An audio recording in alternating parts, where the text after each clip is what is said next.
الحمد لله نحمده ونستعينه ونستغفره ونعوذ بالله من شرور أنفسنا ومن سيئات أعمالنا من يهده الله فلا مضل له ومن يضلل فلا هادي له وأشهد أن لا إله إلا الله وحده لا شريك له وأشهد أن محمدا عبده ورسوله أما بعد. معزز طلباء و طالبات، بلوغ المرام من ادلۃ الاحکام حدیث کے اس مجموعے میں ہم باب کیفیت الصلاۃ پڑھ رہے ہیں، نماز کی کیفیت کا بیان، اور آج ہم کو پڑھنا ہے ثوبان رضی اللہ تعالیٰ عنہ کی حدیث. وعن ثوبان رضی اللہ تعالیٰ عنہ قال كان رسول اللہ صلی اللہ علیہ وسلم اذا انصرف من صلاته استغفر الله ثلاثا وقال اللهم انت السلام ومنك السلام تبارکت یا ذا الجلال والاکرام. ثوبان رضی اللہ تعالیٰ عنہ سے روایت ہے جو اللہ کے رسول صلی اللہ علیہ وسلم کے خادموں میں سے ہیں. کان رسول اللہ صلی اللہ علیہ وسلم اذا انصرف من صلاته، رسول اللہ صلی اللہ علیہ وسلم جب اپنی نماز سے فارغ ہو جاتے یعنی سلام پھیر دیتے، استغفر اللہ ثلاثا، تو 3 مرتبہ اللہ تعالیٰ سے مغفرت طلب کرتے، یعنی استغفر اللہ استغفر اللہ استغفر اللہ کہتے. وقالا، اور آپ نے یہ بھی کہا اللہم انت السلام، اے اللہ تعالیٰ تو سلام ہے، ومنک السلام، سلامتی تیری ہی طرف سے ہے، تبارکتا تو بابرکت ہے، یا ذا الجلال والاکرام، اے عظمت اور برتری بزرگی، اے عظمت اور برکت و بزرگی والے. جلال عظمہ ہے، اکرام شرف مقام مرتبہ، ان تمام معنوں میں ہے. نماز کی کیفیت کا بیان ہے، اور نماز میں سلام پھیرنے کے بعد جو اذکار ہونے چاہیے ان کا یہاں ذکر ہے. اس حدیث سے یہ بات معلوم ہوتی ہے کہ اللہ کے رسول صلی اللہ علیہ وسلم جب سلام پھیر دیتے تھے تو سب سے پہلے آپ 3 مرتبہ استغفار کرتے تھے. استغفر اللہ کے معنی ہے اسأل اللہ المغفرہ، اللہ تعالیٰ سے میں مغفرت طلب کرتا ہوں، اپنے گناہوں کی بخشش طلب کرتا ہوں. مغفرت کے معنی ستر الذنب والتجاوز عنہ، گناہ کو چھپانا اور اس سے تجاوز کرنا. کس سے چھپانا؟ مخلوق سے. اور تجاوز کس طرح کرنا؟ اس گناہ کو معاف کرتے ہوئے، اس گناہ پر سزا نہ دیتے ہوئے، اس گناہ کے عذاب کو سزا کو معاف کرتے ہوئے. ستر الذنب والتجاوز عنہ. مغفرت طلب کرنے میں حکمت یہ ہے کہ نمازی سے نماز میں جو کوتاہی ہو جاتی ہے، ظاہر ہے کہ آدمی کتنی بھی کوشش کرے، خشوع و خضوع میں خاص طور پر وہ بہت زیادہ اس کا خیال نہیں رکھتا، خشوع و خضوع کا، یا رکھتا بھی ہے تو کما حق نہیں رکھتا. تو یہ استغفار اس بات سے مناسبت رکھتا ہے کہ نماز میں جو کوتاہی ہو گئی تھی یا ایسی کوئی کمی ہو گئی تھی جس سے نماز تو باطل نہیں ہوتی لیکن بہرحال نماز کا حق اس سے ادا نہیں ہوتا، تو اس پر اللہ تعالیٰ کی مغفرت طلب کرتے ہیں. اہل علم کہتے ہیں کہ اگر نماز کامل رہی، آدمی نے پورا خیال رکھا، نماز میں اخلاص کے ساتھ پڑھا، اللہ کے رسول صلی اللہ علیہ وسلم کے طریقے کے مطابق پڑھا، اس کی نماز کامل رہی، تو یہ استغفار اس کے لیے مہر کا کام کرے گا اس کی نماز پر. اور اگر نماز میں نقص تھا تو ایسی صورت میں یہ کفارہ بن جائے گا، اس کے جو کمی ہوئی تھی اس کے لیے یہ کفارہ بن جائے گا. یہاں ایک سوال پیدا ہوتا ہے کہ ہندوستان میں بعض اہل علم خاص طور پر اہل حدیث علماء نماز کے بعد اللہ اکبر کہتے ہیں، نماز کے بعد اللہ اکبر کہتے ہیں، اس کے بعد استغفر اللہ استغفر اللہ استغفر اللہ پڑھتے ہیں، جبکہ اس حدیث سے صاف طور پر معلوم ہوتا ہے کہ اللہ کے رسول صلی اللہ علیہ وسلم استغفار کرتے تھے۔ اللہ اکبر پڑھنے کی جو روایت ہے وہ عبداللہ بن عباس رضی اللہ تعالیٰ عنہ سے مروی ہے، جس میں وہ کہتے ہیں کہ میں اللہ کے رسول صلی اللہ علیہ وسلم کے نماز سے فارغ ہونے کو تکبیر کے ذریعے پہچانتا تھا، یہ الفاظ ہیں، تکبیر کے ذریعے پہچانتا تھا۔ تو جو اہل علم کہتے ہیں کہ نماز کے بعد پہلے اللہ اکبر کہنا چاہیے ایک بار، اس کے بعد 3 مرتبہ استغفر اللہ پڑھنا چاہیے، وہ اسی حدیث سے دلیل لیتے ہیں جو عبداللہ بن عباس صلی اللہ تعالیٰ سے مروی ہے۔ لیکن عرب علماء یہ کہتے ہیں کہ وہاں تکبیر کے معنی عام ذکر کے ہیں، اس لیے کہ اللہ کے رسول صلی اللہ علیہ وسلم سے جن لوگوں نے بھی سلام پھیرنے کے بعد آپ کے ذکر کی کیفیت بیان کی ہے تو انہوں نے تکبیر کا ذکر نہیں کیا بلکہ استغفار ہی کا ذکر کیا۔ وہاں عبداللہ ابن عباس صلی اللہ تعالیٰ عنہ تکبیر سے مراد اللہ اکبر نہیں لیتے بلکہ اس سے مراد ذکر لیتے ہیں، اور وہ استغفر اللہ کا ذکر ہے۔ تو تکبیر جو عبداللہ ابن عباس صلی اللہ تعالیٰ عنہ کے حدیث میں الفاظ آتے ہیں اس کی وضاحت اس حدیث سے ہوتی ہے، اور وہ ہے استغفر اللہ استغفر اللہ استغفر اللہ۔ بہرحال یہ اجتہاد ہے، اس میں اہل علم کے 2 مواقف ہیں، ایک تو کہتا ہے کہ اللہ اکبر ایک بار کہنا چاہیے، اور دوسرا موقف یہ ہے کہ استغفر اللہ کہنا چاہیے، اور راجح یہی بات ہے کہ استغفر اللہ استغفر اللہ استغفر اللہ کہیں، کیونکہ یہ وضاحت کے ساتھ احادیث میں آئے ہیں، اور تکبیر کے وہاں معنی عام ذکر کے ہیں، ذکر کے معنی میں ہے، وہاں اللہ اکبر کے معنی میں نہیں ہے۔ آپ صلی اللہ علیہ وسلم اس کے بعد کیا کہتے ہیں؟ اللہم انت السلام، اے اللہ تو سلام ہے۔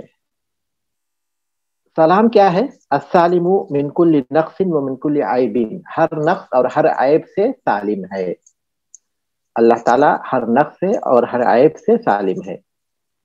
ومن کا سلام، یہاں سلام کے معنی تسلیم کے ہیں، اور تیری ہی طرف سے سلامتی ہے، یعنی اپنے مخلوق میں سے جس کو چاہتا ہے تو سالم رکھتا ہے، سلامتی اس کو عطا کرتا ہے، تو سالم ہے اور سلامتی تیری ہی جانب سے ہوتی ہے۔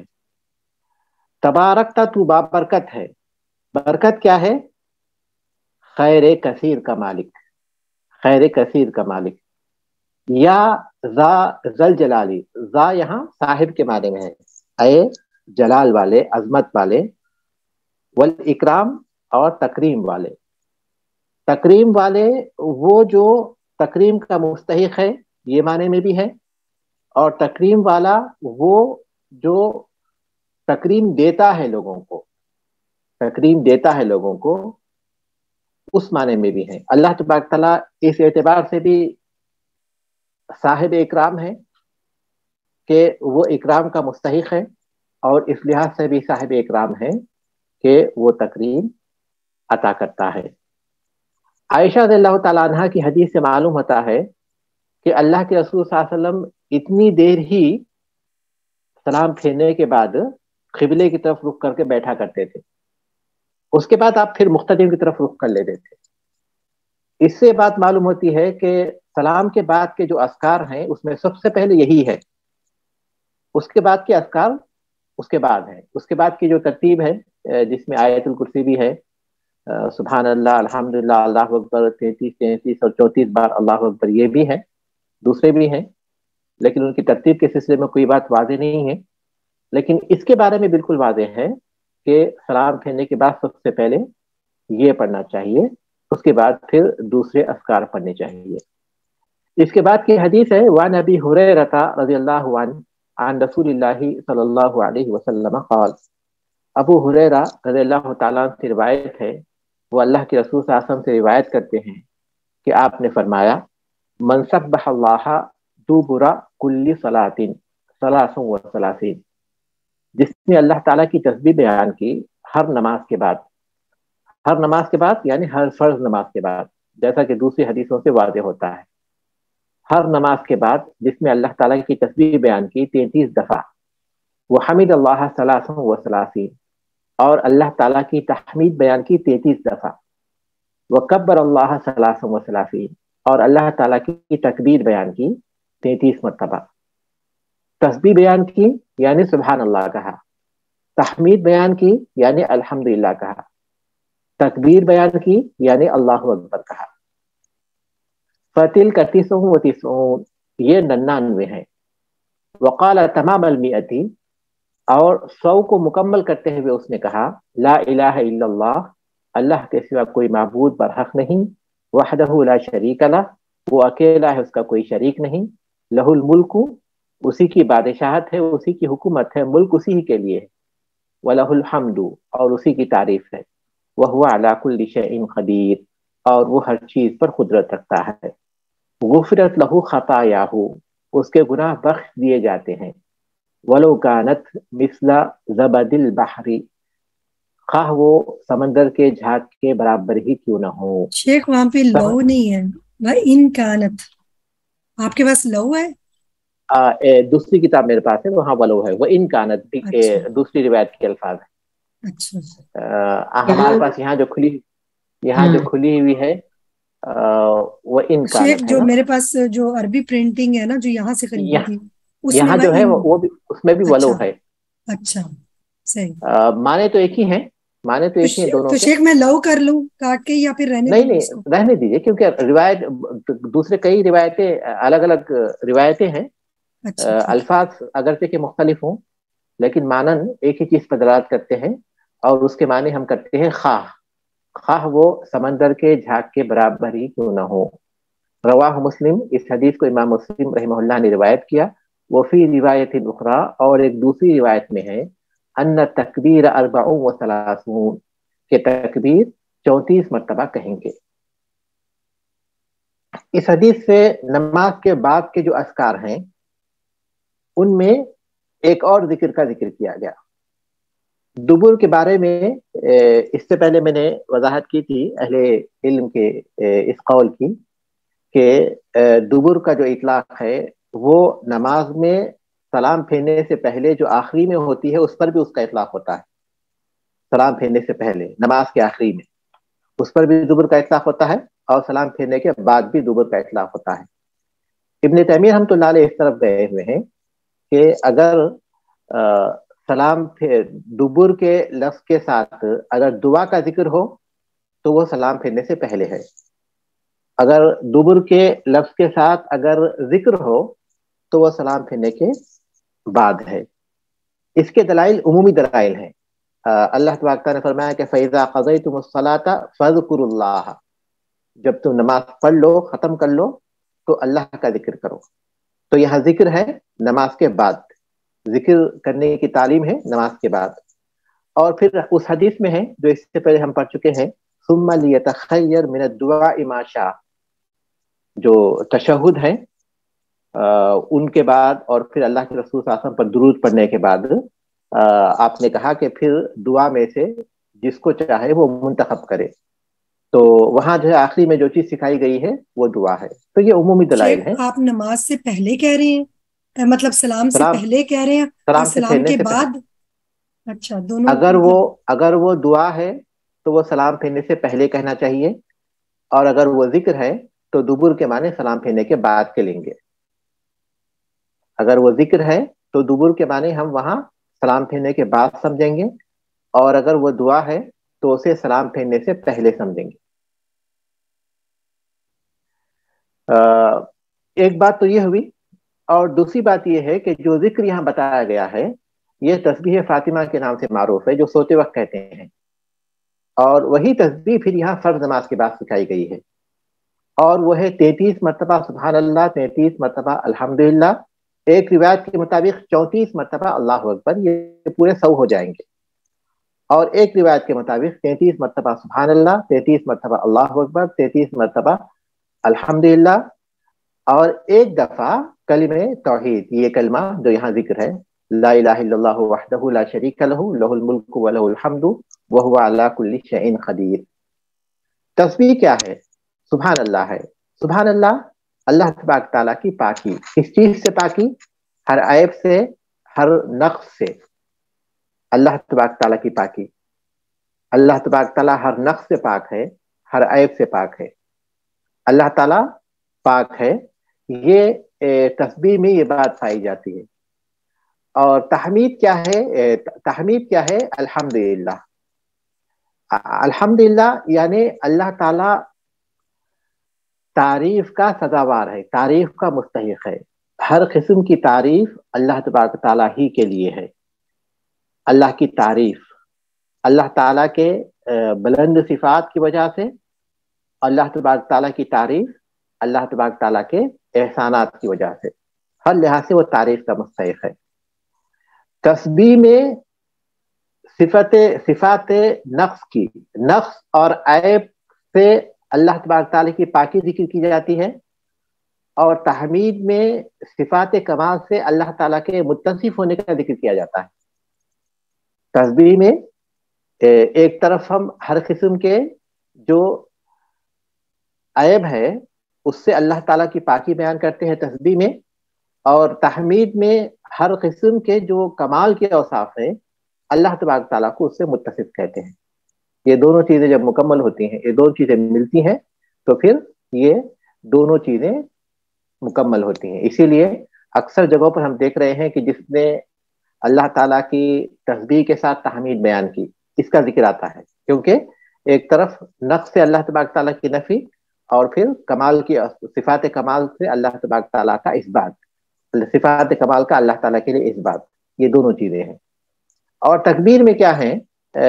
اللہ تبارک تعالیٰ کی عظمت کا بیان ہے، اللہ تبارک تعالیٰ کی کبریائی کا بیان ہے. تو یہ جو تسبیح ہے ان کو فرض نماز کے بعد کہنا چاہیے. اور پھر جس حدیث سے بات معلوم ہوتی ہے وہ یہ ہے کہ انسان کے گناہ کی بخشش ہوتی ہے، بڑی فضیلت ہے اس کی. اور پھر وہ چاہے اس کے گناہ لاتعداد ہی کیوں نہ ہو، کیونکہ سمندر کے جھاگ یہ اس بات کی طرف اشارہ ہے کہ گناہ کتنے بھی کثیر کیوں نہ ہو، کیونکہ وہ بہت زیادہ ہے. تو اس کا مطلب ہے کہ اس کے گناہ کتنے بھی کیوں نہ ہو. عمل بظاہر معمولی ہے، لیکن اس کا جو اجر ہے وہ غیر معمولی ہے. تھوڑا سا عمل ہے لیکن ثواب جو ہے اس کا بہت زیادہ ہے. خطا یاہو یہ ایسا صیغہ ہے جس سے عموم کے معنی پائے جاتے ہیں، یعنی اس کے سارے گناہ. تو اس میں جو عمومیت ہے اس سے بظاہر یہ معلوم ہوتا ہے کہ اس کے سارے گناہ بخش دیے جاتے ہیں، خواہ وہ صغیرہ ہوں یا کبیرہ. لیکن اہل علم یہ کہتے ہیں، جمہور اہل علم یہ کہتے ہیں کہ اس کے وہی گناہ بخشے جاتے ہیں جو صغیرہ ہوتے ہیں. اس کی وجہ یہ ہے کہ احادیث میں اس بات کا ذکر آیا ہے کہ کبیرہ گناہ بغیر توبہ کے معاف نہیں ہوتے. جیسا کہ مشہور حدیث ہے، الصلوات الخمس والجمعۃ الی الجمعہ ورمضان الی رمضان مکفرات لما بینہن مجتنبۃ الکبائر. 5 وقت کی نمازیں، اور ایک جمعہ سے دوسری جمعہ، اور ایک رمضان سے دوسرا رمضان، ان کے درمیان جو گناہ ہوتے ہیں ان کے لیے یہ کفارہ بن جاتے ہیں، بشرطے کہ کبائر سے اجتناب کیا جائے. تو اس حدیث سے صراحت کے ساتھ یہ بات معلوم ہوتے ہیں کہ انسان کے یہ گناہ جس کا ذکر بظاہر عمومی ہے، لیکن حقیقت میں وہ عمومی نہیں ہے، دوسری حدیث سے اس کی قید ہو جاتی ہے، اور وہ صغائر پر اس کا اطلاق ہوتا ہے. جہاں تک کبائر کا تعلق ہے تو اس کے لیے توبہ ضروری ہے، جیسا کہ دوسری حدیث سے اس کی صراحت ہوتی ہے. اس کے بعد کی حدیث ہے وعن معاذ بن جبل رضی اللہ عنہ ان رسول اللہ صلی اللہ علیہ وسلم قال له. معاذ بن جبل رضی اللہ تعالیٰ عنہ کی روایت ہے کہ اللہ کے رسول صلی اللہ علیہ وسلم نے ان سے فرمایا، اوصی کا یا معاذ، میں تمہیں وصیت کرتا ہوں اے معاذ، لا تدعن دبر کل صلاۃ ان تقول، ہر نماز کے بعد تم ان کلمات کو کبھی مت چھوڑو، اللہم اعنی، اے اللہ تعالیٰ میری مدد فرما، علی ذکرک، تیرے ذکر میں، و شکرک، تیرے شکر ادا کرنے میں، و حسن عبادتک، اور عمدہ اور بہتر طریقے سے تیری عبادت کرنے میں. رواہ احمد و ابو داود، احمد اور ابو داود نے اسے روایت کیا، والنسائی، اور نسائی نے بسند قوی سند سے اسے روایت کیا ہے۔ یہاں ایک سوال میں کرتا ہوں، اصول فقہ میں ہم یہ حدیث پڑھے ہیں، اصول فقہ میں اس حدیث کا ذکر آیا ہے اس جمعہ کو جو اصول فقہ کی کلاس ہوئی تھی، تو کس لحاظ سے وہاں ذکر آیا تھا، کوئی بتا سکتے ہیں؟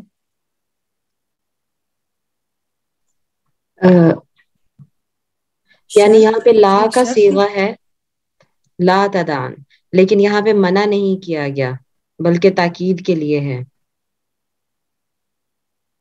اصولی طور پر مجھے بتائیے، اصول فقہ کی میں بات کر رہا ہوں، جی تو جی آپ اصولی بات کیجیے، اصول کے انداز میں جیسی بات کرنی چاہیے اس طرح کیجیے۔ آپ بات کے قریب تک تو پہنچ رہی ہیں، لیکن میں یہ چاہ رہا ہوں کہ ہم اصول فقہ کا جب ذکر کر رہے ہیں تو پھر بات اسی اصول فقہ کی زبان میں ہونی چاہیے۔ یعنی وہ اس میں ہم پڑھ رہے تھے کہ معاملات میں جو ہے وہ نہیں، عبادت میں کچھ ایسا تھا کہ لا جو ہے وہ یہاں سر لا جو لا ہے یہ تحریم کے معنی میں نہیں ہے۔ بارک اللہ فیک، آپ کا آدھا جواب صحیح ہے، مکمل کیجئے اس کو۔ جی ہم اصول فقہ میں یہ پڑھے تھے، اصول فقہ میں ہم یہ پڑھے تھے کہ نہیں یہ حرمت پر دلالت کرتی ہے، لیکن بعض دفعہ یعنی بعض حالات میں نہیں حرمت کے بجائے کچھ دوسرے معنوں پر بھی دلالت کرتی ہے، تو ان معنوں میں سے ایک معنی ہے ارشاد، نصیحت، رہنمائی اور عمل کی ترغیب، تو اس معنی پر دلالت کرتی ہے۔ اب یہاں جو لا ہے یہ حرمت کے لیے نہیں ہے بلکہ ارشاد کے معنی میں ہے۔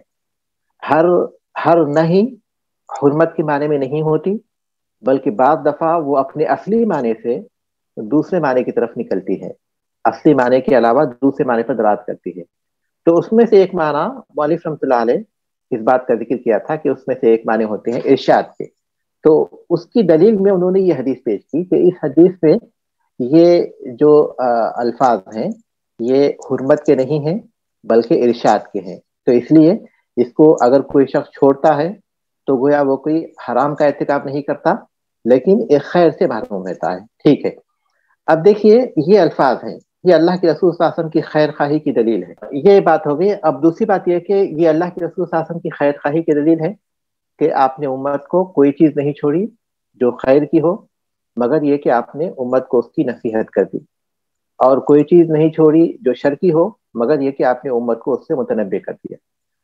اب دوسری بات یہ کہ یہاں جو الفاظ ہیں، جو اصول یا پھر ابن تیمیہ رحمۃ اللہ علیہ نے جس قول کو راجح قرار دیا، جس کا میں نے بار بار ذکر کیا، اس کو سامنے رکھتے ہوئے بتائیے کہ یہ سلام پھیرنے سے پہلے پڑھنا چاہیے یا پھر یہ سلام پھیرنے کے بعد پڑھنا چاہیے؟ شیخ سلام پھیرنے سے پہلے، شیخ سلام پھیرنے کے بعد۔ شیخ صاحب سلام پھیرنے سے پہلے تو کیوں، سلام پھیرنے کے بعد تو کیوں؟ جنہوں نے کہا کہ سلام پھیرنے سے پہلے وہ بتائے کیوں؟ شیخ اس لیے کہ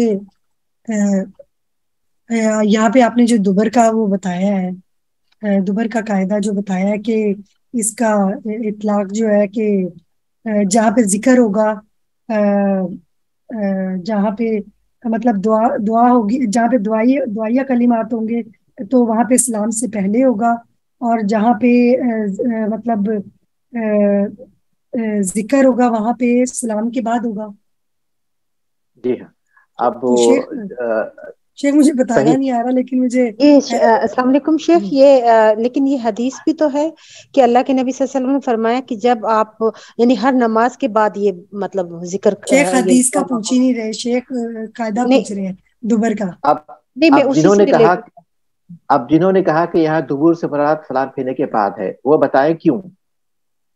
غلام مصطفیٰ صاحب۔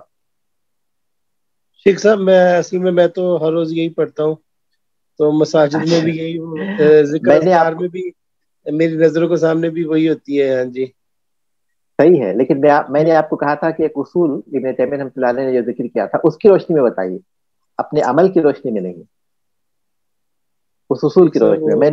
میں نے صاف طور پر یہ بتایا تھا کہ ابن تیمیہ رحمۃ اللہ علیہ نے عمومی دلائل کی روشنی میں یہ بات بتائی ہے کہ دبر یعنی بعد کا جو لفظ آتا ہے، اگر اس دبر کے لفظ کے ساتھ اس حدیث میں دعا ذکر کی گئی ہے تو وہ سلام پھیرنے سے پہلے ہے، نماز کے آخری میں ہے، سلام پھیرنے سے پہلے نماز کے آخری میں، اور اگر اس میں ذکر ہے تو وہ سلام پھیرنے کے بعد ہے۔ اب چونکہ یہ دعا ہے اللہم اعنی علی ذکرک و شکرک و حسن عبادتک، تو اس قاعدے کی روح سے یہ سلام پھیرنے سے پہلے ہے، اگرچہ کہ اس میں دوسرے علماء کے مطابق سلام پھیرنے کے بعد پڑھنے کی گنجائش ہے، اس میں شک نہیں ہے، جیسا کہ آپ کہہ رہے ہیں کہ عام طور پر ہم اس کو سلام پھیرنے کے بعد ہی پڑھتے ہیں، تو اس کی گنجائش ہے، اس سے انکار نہیں ہو سکتا، اس کی گنجائش تو اس میں جو ہے نکلتی ہے، اس کے ایک مفہوم میں یہ بات نکلتی ہے۔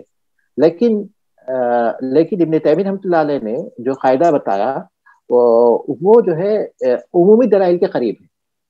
عام دلائل جو ہیں، جس کا میں نے ذکر کیا کہ نماز کے بعد اللہ تبارک تعالیٰ نے ذکر کرنے کا حکم دیا، اور رسول صلی اللہ علیہ وسلم نے کہا کہ پھر اس کے بعد تم سلام پھیرنے سے پہلے جب درود شریف پڑھ لو اور التحیات پڑھ لو، درود شریف پڑھ لو، تو پھر جو دعا تم چاہو دعا کرو، اس سے جو ہے یہ معلوم ہوتا ہے کہ دعا ہو تو اس کے بعد سلام پھیرنے سے پہلے پڑھنی چاہیے۔ ٹھیک ہے، الفاظ کیا ہیں؟ اے اللہ تعالیٰ میری مدد فرما، ایاک نعبد و ایاک نستعین، ہم تیری ہی عبادت کرتے ہیں اور تجھی سے مدد چاہتے ہیں۔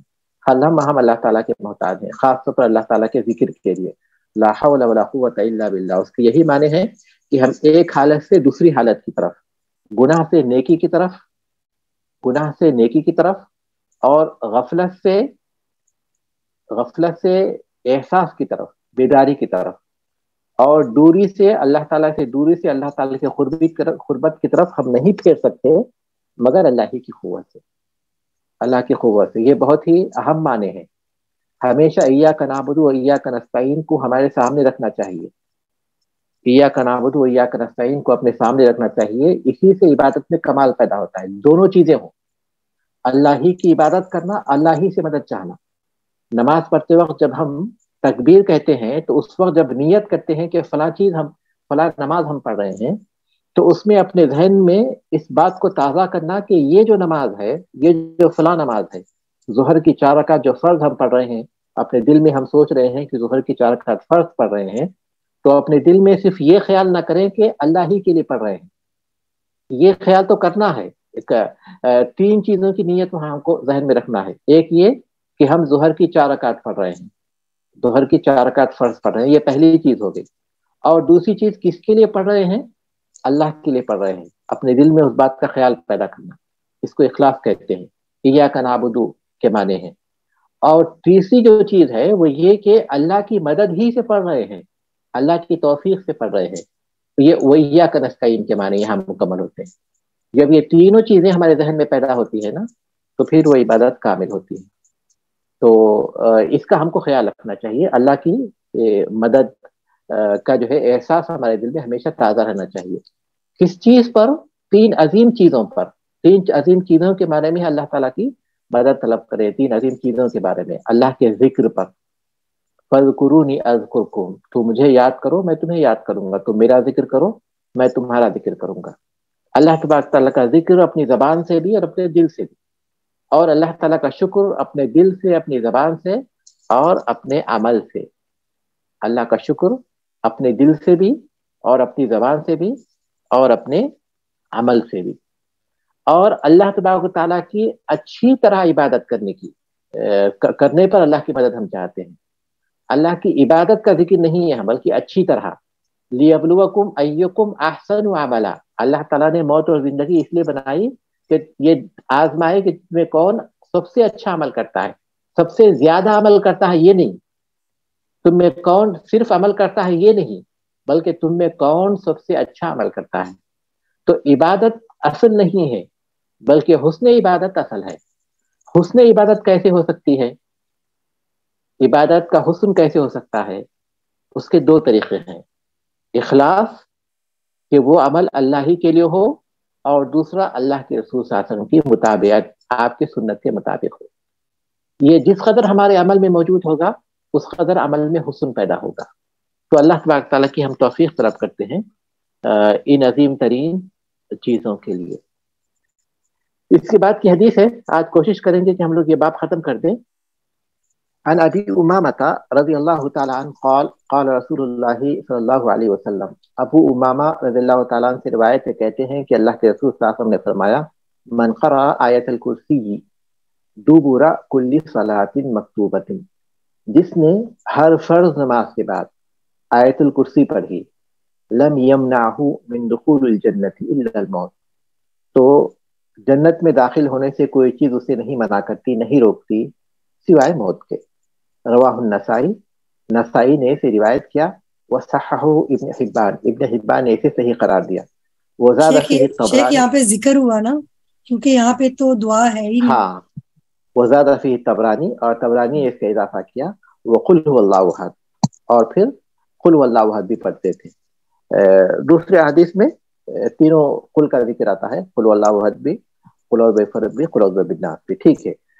اب آئیے اس حدیث کی طرف کہ جو آیت الکرسی پڑھے جو سورہ بقرہ میں ہے، آیت الکرسی جو سورہ بقرہ میں ہے ہر نماز کے بعد، تو ظاہر ہے کہ یہ ذکر ہے، تو ابن تیمیہ رحمۃ اللہ علیہ کے قول کے مطابق اسے فرض نماز کے سلام پھیرنے کے بعد پڑھنی چاہیے، اور پھر اس کا تعلق فرض نماز سے ہے، سنن و نوافل سے نہیں ہے، ہر فرض نماز کے بعد۔ اس کی جو فضیلت ہے بہت ہی بڑی ہے، بہت ہی بڑی ہے۔ تعجب ہوتا ہے کہ اتنی بڑی فضیلت کو جاننے کے باوجود بھی بعض لوگ سلام پھیرنے کے بعد فوراً نماز کے پاس فوراً ہی وہاں سے اٹھ جاتے ہیں، اذکار کا اہتمام نہیں کرتے، اتنی بڑی فضیلت ہے۔ تو اس کا مطلب یہ کہ اگر کوئی شخص ہر نماز کے بعد اسے پڑھے گا، ہر نماز کے بعد پڑھے گا، تو پھر جنت میں داخل ہونے سے اسے کوئی چیز نہیں روکتی سوائے موت کے۔ اس کا مطلب یہ ہے کہ وہ جنتی ہوگا، جنت کی بشارت ہے ہر فرض نماز کے بعد اس کا اہتمام کرنے کی صورت میں، ہر فرض نماز کے بعد اس کا اہتمام کرنے کی صورت میں جنت کی بشارت ہے۔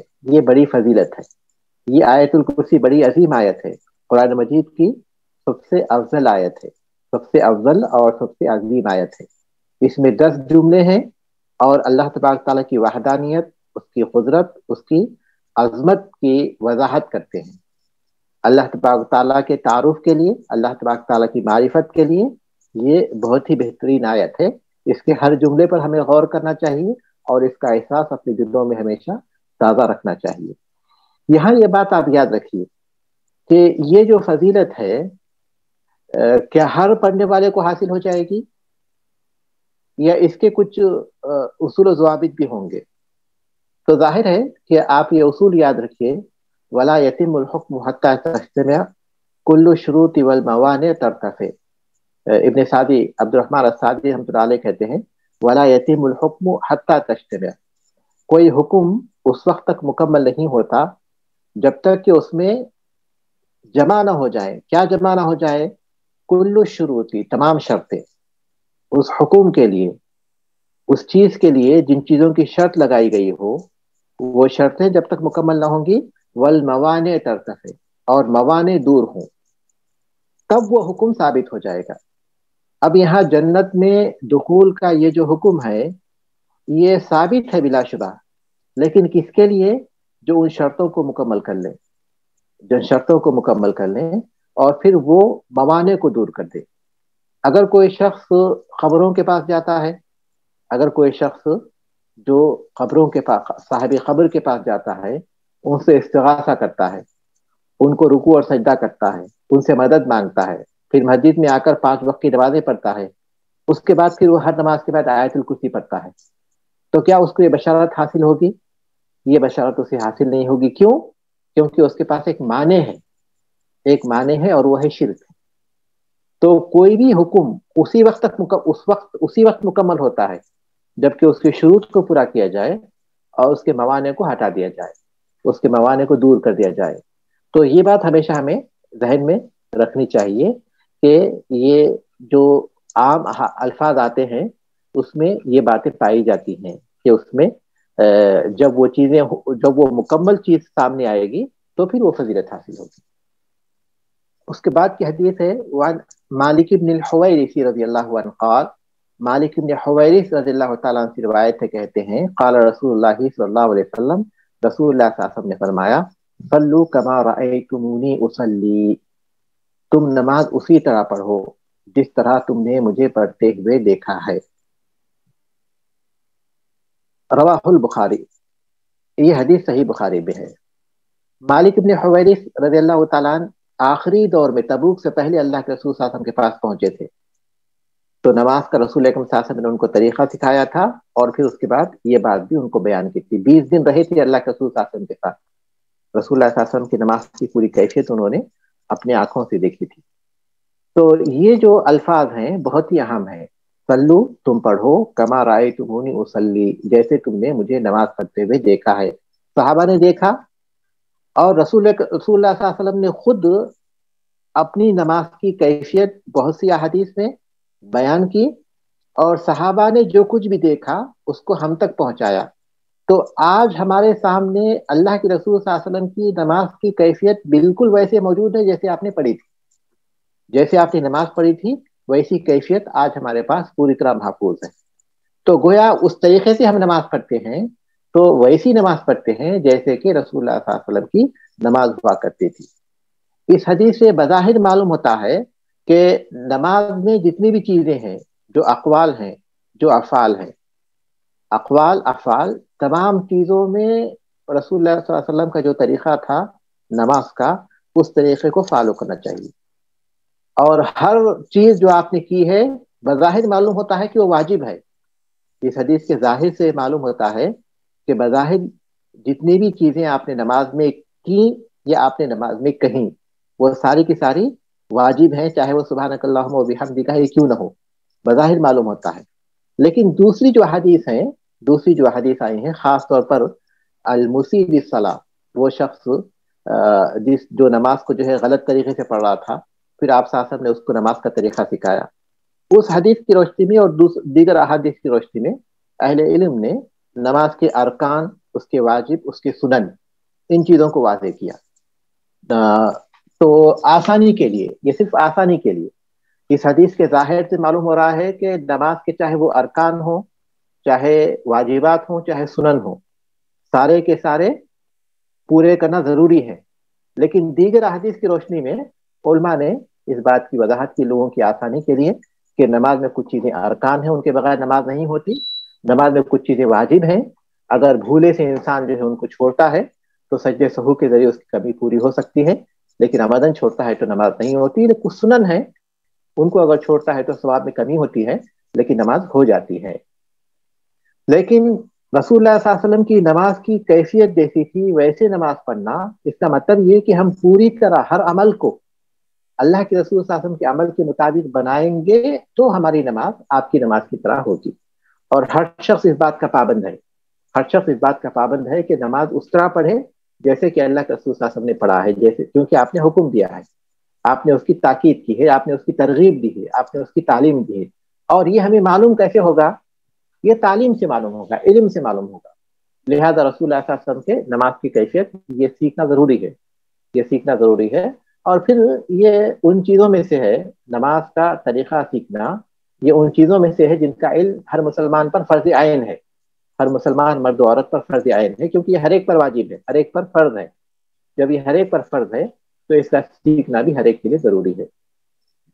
اس کے بعد کی حدیث ہے وعن عمران بن حسین رضی اللہ تعالی عنہما قال، عمران بن حسین رضی اللہ تعالی عنہما سے روایت سے کہتے ہیں، قال علی رسول اللہ صلی اللہ علیہ وسلم، رسول اللہ صلی اللہ علیہ وسلم نے مجھ سے فرمایا، صلی قائما، تم کھڑے ہو کر نماز پڑھو، فإن لم تستطع فقاعدا، جب تم طاقت نہ رکھو تو بیٹھ کر پڑھ لو، فإن لم تستطع فعلى جنب، اور جب اس کی بھی طاقت نہ رکھو تو اپنے پہلو پر پڑھ لو، وإلا فأومی، ورنہ پھر تم اشارے ہی سے پڑھ لو، پھر تم اشارے ہی سے پڑھ لو۔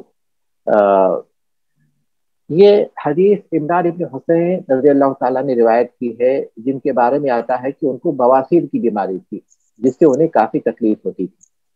تو اللہ کے رسول صلی اللہ علیہ وسلم نے ان کو نماز سکھایا۔ تو جو معذور ہیں اور جو بیمار ہیں ان کی نماز کے سلسلے میں یہ حدیث اصل کی حیثیت رکھتی ہے۔ اس حدیث کو اہل علم نے اس کے لیے اصل بنایا ہے کہ ان کی نماز کیسی ہونی چاہیے۔ تو اس حدیث سے بات معلوم ہوتی ہے کہ نماز اصل یہی ہے کہ کھڑے ہو کر پڑھنی چاہیے۔ صلی قائما، ظاہر ہے کہ یہ الفاظ فرض نماز کے لیے ہیں، کیونکہ سنن یہ کھڑے ہونے کی طاقت رکھنے کے باوجود بھی بیٹھ کر پڑھ سکتے ہیں۔ یہ الگ بات ہے کہ ثواب آدھا ملے گا، ثواب آدھا ملے گا، لیکن قیام جو ضروری ہے وہ کب ہے؟ وہ کس نماز میں ہے؟ وہ فرض نماز میں ہے. ٹھیک ہے. اگر کھڑے ہونے کی طاقت نہیں ہے اور کھڑے ہونے کی طاقت نہیں ہے تو تم بیٹھ کر پڑھو. ٹھیک ہے. اب سوال یہ پیدا ہوتا ہے کہ اگر کوئی شخص بیمار ہے، براہ راست کھڑا نہیں ہو سکتا لیکن لاٹھی پر ٹیک لگا کر کھڑا ہو سکتا ہے، دیوار کو ٹیک لگا کر کھڑا ہو سکتا ہے، تو اس کو کیا کرنا چاہیے؟ تو فرض نماز کے لیے ضروری ہے کہ اگر وہ لاٹھی پر ٹیک لگا کر کھڑا ہو سکتا ہے تو لاٹھی کو استعمال کرے. دیوار پر ٹیک لگا کر کھڑا ہو سکتا ہے تو دیوار کے پاس کھڑا ہو، کیونکہ فرض نماز میں قیام فرض ہے. معذوری کی صورت میں ہی اس کو قیام کی رخصت دی گئی ہے، قیام سے رخصت دی گئی ہے. لیکن اگر وہ معذور نہیں ہے تو اسے کھڑے ہونا چاہیے. بعض لوگ مساجد میں آتے ہیں، اچھی طرح باقاعدہ چلتے ہوئے آتے ہیں بغیر کسی سہارے کے، لیکن ان کو سجدے میں مشکل ہوتی ہے کہ کسی تکلیف کی وجہ سے سجدہ نہیں کر سکتے. تو پھر مسجد میں آنے کے بعد وہ کیا کرتے ہیں؟ تو شروع ہی سے کرسی پر بیٹھ جاتے ہیں جبکہ وہ قیام کر سکتے ہیں. یہ بہت اہم بات ہے، یاد رکھنا چاہیے کہ فرض نماز کے لیے قیام کی رخصت صرف اسی کے لیے ہے جو قیام کی قدرت نہیں رکھتا. اگر وہ کسی چیز کو ٹیک لگا کر قیام کر سکتا ہے تو اس پر فرض ہے کہ ٹیک لگا کر قیام کرے، اور اگر اس کی بھی طاقت نہیں رکھتا تو پھر وہ بیٹھ کر پڑے. ٹھیک ہے. بیٹھ کر پڑے تو کیسے پڑے؟ وہ چار دانو ہو کر بیٹھے، تربع جس کو کہتے ہیں اس طرح پڑھے، یا پھر افتراح جس کو کہتے ہیں جو ہم پہلے قاعدے میں بیٹھتے ہیں، یا تورک کر کے بیٹھے، اس کو جو ہے تربع کی کیفیت سے بیٹھنا چاہیے. تربع کا مطلب یہ کہ چار دانو ہو کر بیٹھے ہو. اگر نماز بیمار ہے بیٹھ کر پڑھ رہا ہے، یا نفل نماز وہ بیٹھ کر پڑھ رہا ہے. فرض نماز بیماری کی وجہ سے بیٹھ کر پڑھ رہا ہے یا پھر نفل نماز وہ بیٹھ کر پڑھ رہا ہے، تو اسے بیٹھنے کی کیفیت کیسی ہونی چاہیے؟ وہ تربع کی ہونی چاہیے، چار دانو ہونی چاہیے. لیکن یہ تربع کس صورت میں ہونا چاہیے؟ قیام کی صورت میں. قیام کی صورت میں ہونی چاہیے. اس کے بعد جب وہ رکوع اور سجدہ کر رہا ہو تو کیسے ہونا چاہیے؟ اسے افتراش کی صورت میں واپس آنا چاہیے اگر وہ آ سکتا ہے. اگر اس کی بھی طاقت نہ ہو تو کیا کرے؟ وہ پہلو پر نماز پڑھ لے.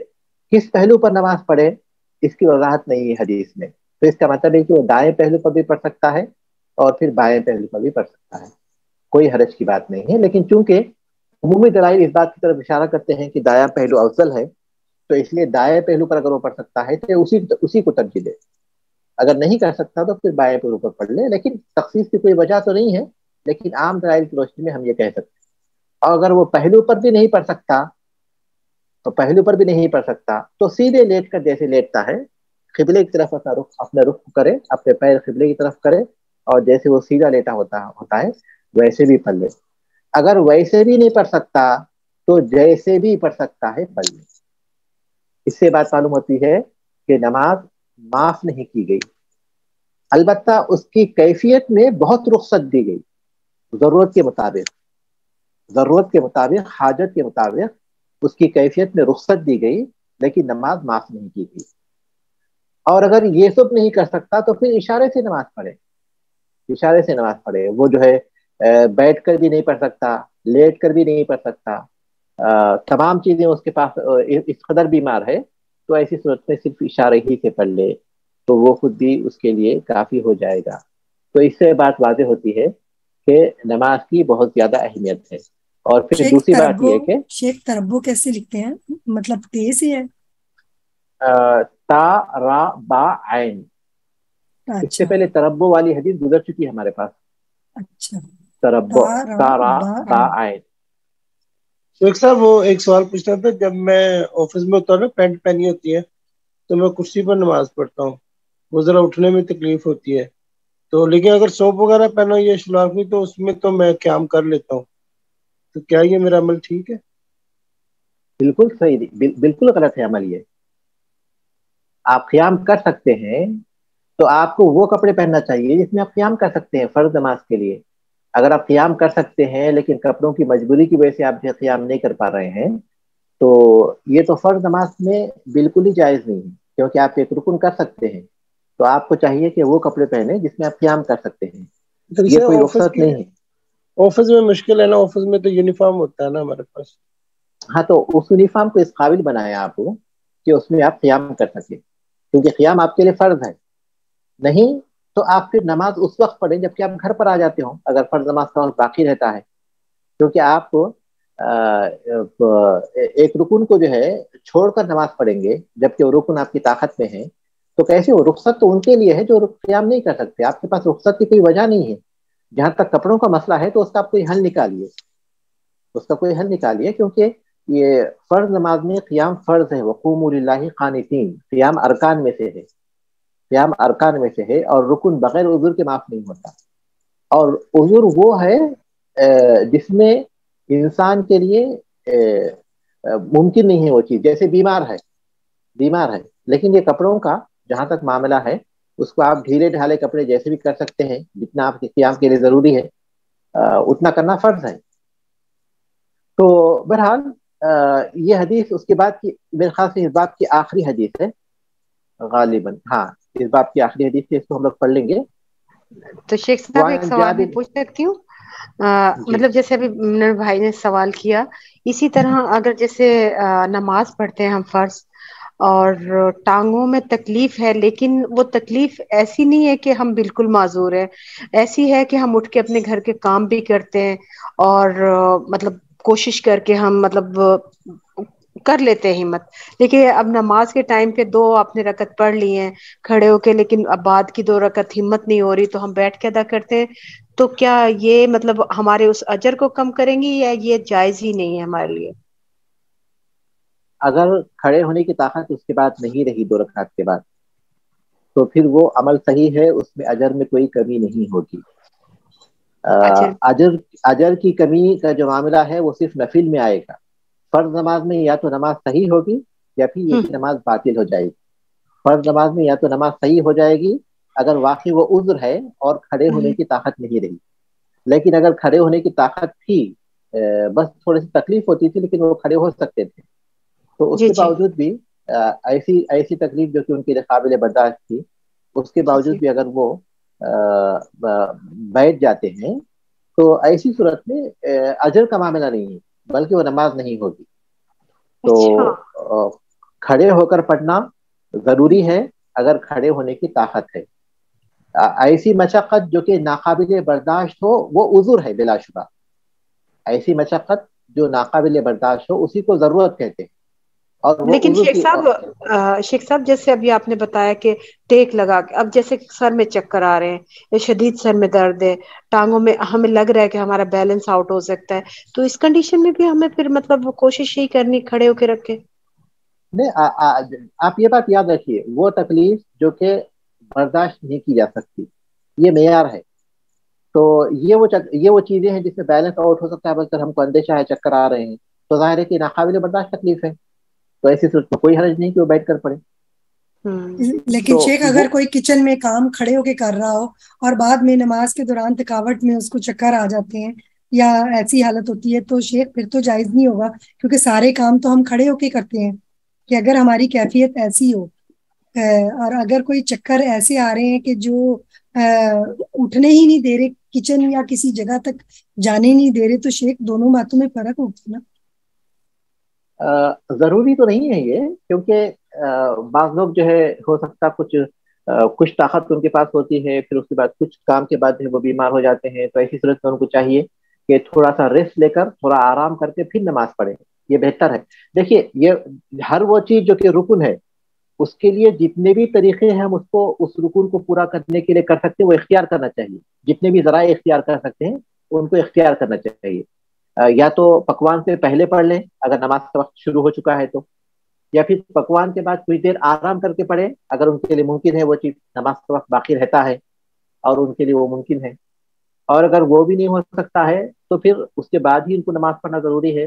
تو ایسی صورت میں وہ دیکھیں کہ جو کھڑے ہونے کی ان کی جو تکلیف ہے وہ قابل برداشت ہے یا ناقابل برداشت ہے. اگر قابل برداشت ہے تو ان کے پاس قیام ہی ضروری ہے، اگر ناقابل برداشت ہے تو ان کے پاس عذر ہے. ہم یہ نہیں کہیں گے کہ وہ جو ہے پکوان کھڑے ہو کر سکتے تھے تو پھر بیٹھ کر نماز کیسے پڑھ سکتے، یہ تو نہیں کہہ سکتے ہم لوگ، کیونکہ ہر ایک کا حکم یہ نہیں ہوتا. لیکن اتنی بات ضرور ہے کہ ان کو اپنے قیام کے لیے جتنے بھی ذرائع اور اسباب اختیار کر سکتے ہیں ان کو کرنا فرض ہے.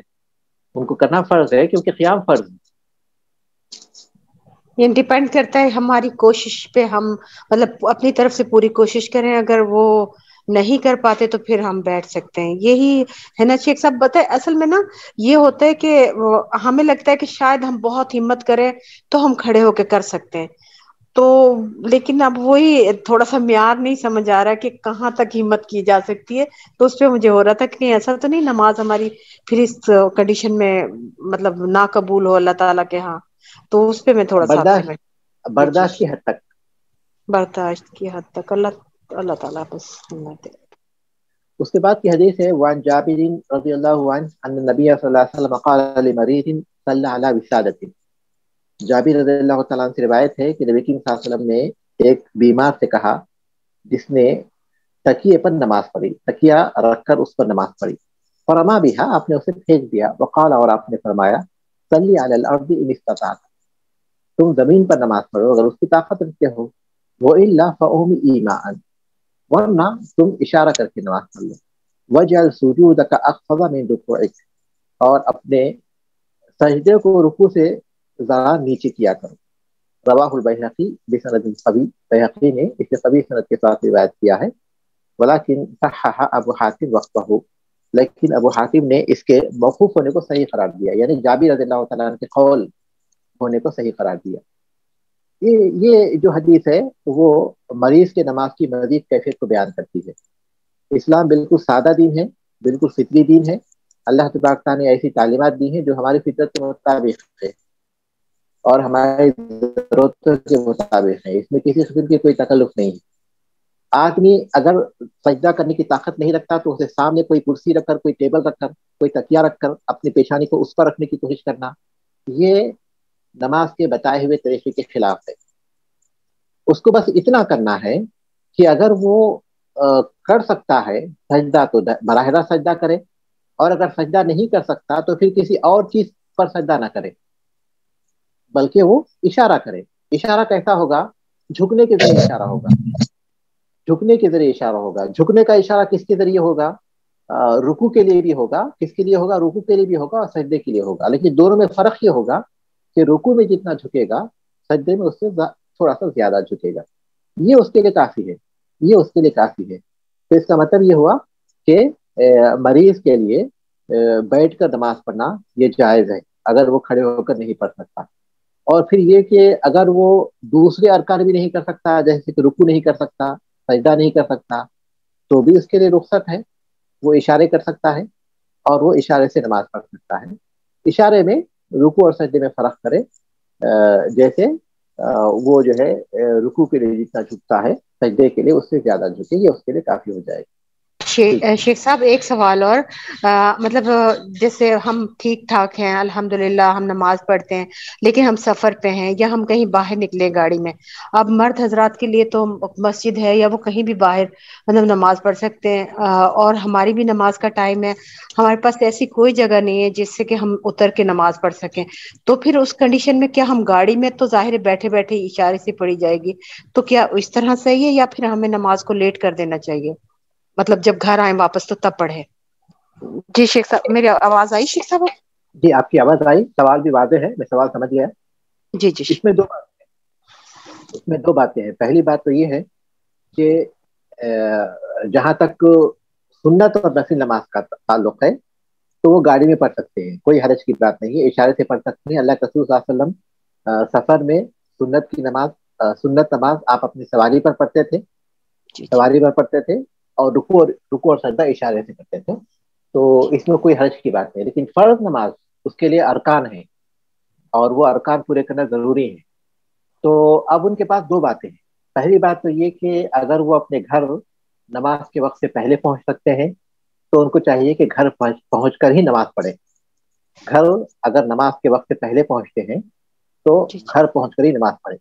اور دوسری بات یہ کہ وہ نماز کے وقت کے بعد گھر پہنچتے ہیں، لیکن ان کو اس نماز میں جمع کی گنجائش ہے، جمع کرنے کی گنجائش. جیسے ظہر کی نماز ہے، ظہر کی نماز کے لیے باہر نکلے ہیں وہ، لیکن گھر پہنچیں گے تو پھر ظہر کا وقت ختم ہو جائے گا لیکن عصر کا وقت رہے گا.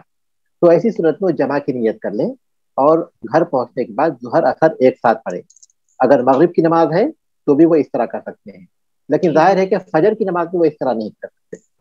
تو پہلی بات میں آپ کو یہ بتایا تھا کہ سنت اور نفل تو وہ گاڑی میں اشارے سے پڑھ سکتے ہیں, کوئی حرج کی بات نہیں ہے. لیکن فرض نماز کے لیے اگر وقت باقی رہتا ہے تو ان کو چاہیے کہ گھر پہنچ کر پڑھے. اگر وقت باقی نہیں رہتا لیکن اس نماز کو جمع کیا جا سکتا ہے تو جمع کی نیت کریں اور اس کو دوسری نماز کے ساتھ پڑھ لیں. یہ ضروری ہے. لیکن فجر کی نماز ہے, ہاں جی لیکن وہ ایسی نماز ہے, فجر کی نماز ہے یا پھر یہ کہ عصر کی نماز ہے اور پھر عصر کے وقت باہر نکلے ہوئے ہیں, مغرب ہو جائے گی.